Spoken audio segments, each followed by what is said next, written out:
एक बार एक साधु था, वो महल के सामने आके खड़ा हो जाता है। संतरी से बोलता है, ये राजा से बोलो महल खाली करेगा एक दिन के लिए, इस महल में मैं रहूंगा। संतरी हंसता है उसकी बात पे। साधु वहीं डेरा डाल लेता है। कहता है साधु राजा से बोलो जाके मैं यहाँ रहना चाहता हूँ, उससे बोलो मेरे मकान में जाके रहेगा। एक हफ्ता बीत गया है और संतरी भी परेशान हो गया है कि साधु जा नहीं रहा है। बात राजा तक पहुंचती है। राजा बड़ा हैरान होता है और बड़े गुस्से में आता है और साधु को बोलता है बुला के लाओ मेरे सामने। साधु यही बोलता है, कहता है ये जो है खाली करो भाई।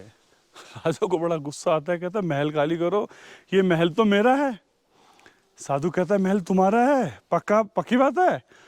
वो कहता है महल क्या बात कर रहे हो स्वामी जी, ये जो 500 किलोमीटर की रेंज में जो आप देख रहे हो ना साम्राज्य, ये सब मेरा है, ये सारी जमीन मेरी है। साधु कहता है पक्की बात है ना?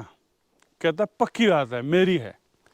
साधु कहता है आपसे कुछ साल पहले पिताजी नहीं दिख रहे तेरे यहाँ पे? वो कहता है पिताजी की डेथ हो चुकी है। कहता है साधु कहता है कुछ साल पहले मैं आया था, तेरे पिताजी से मेरी बात हुई थी, तेरे पिताजी भी कह रहे थे कि ये ज़मीन मेरी है, ये साम्राज्य मेरा है, ये महल मेरा है, कहाँ पर है? राजा को थोड़ा सा चक्कर सा आता है। कहता है उससे कुछ साल पहले मैं और आया था, तेरे दादाजी मुझे मिले और तेरे दादाजी भी यही बात बोल रहे थे कि भाई वो ये प्रॉपर्टी मेरी है, ये महल मेरा है, ये सम्राट कहाँ पर है वो? राजा को बात समझ में आती है। साधु कहता है ये ज़मीन हज़ारों लाखों सालों से यहीं पर है। एक आदमी इल्यूजन लेके बैठा रहता है, कहीं पेपरों पे लिखवा लेता है, कहीं बैंक से लोन लेके लिखवा लेता है, अपना ठप्पा मारने के चक्कर में अपनी ज़िंदगी की बत्ती बना लेता है, बैंड बना लेता है। आदमी आज की डेट में देखो ना, रेस में लगा हुआ है, ज़मीन मुझे इतनी बनानी है, और प्रॉपर्टी के चक्कर में झगड़े चल रहे हैं, लोगों के कोर्ट केसेस चल रहे हैं। आदमी जो है आज की डेट में 20-20 साल के लोन लेके घूम रहे हैं और कोशिश कर रहा है कि ये प्रॉपर्टी मेरे नाम पर हो जाए। ज़मीन हंसती है, कहती है मैं यहीं पर हूँ और हज़ारों सालों से यहीं पर हूँ, तेरे जैसे ओनर तो आते रहते हैं जाते रहते हैं। मेरी बात समझ में आ रही है? मेरे कहने का मतलब ये है, ज़िंदगी जीने के लिए है, इंजॉय करने के लिए है। मैं इस समय इस नेचर में आ रखा हूँ, ये सारी ज़मीन अपनी तो है, अरे सारा जो ईश्वर ने बना रखी है इसको एंजॉय कर रहा हूँ मैं, इतनी फ्रेश इंजॉय नेचर को एंजॉय कर रहा हूँ, मस्ती कर रहा हूँ। आदमी स्ट्रगल करता करता, चीज़ों को अपने नाम पे करता करता पूरी ज़िंदगी बर्बाद कर देता है।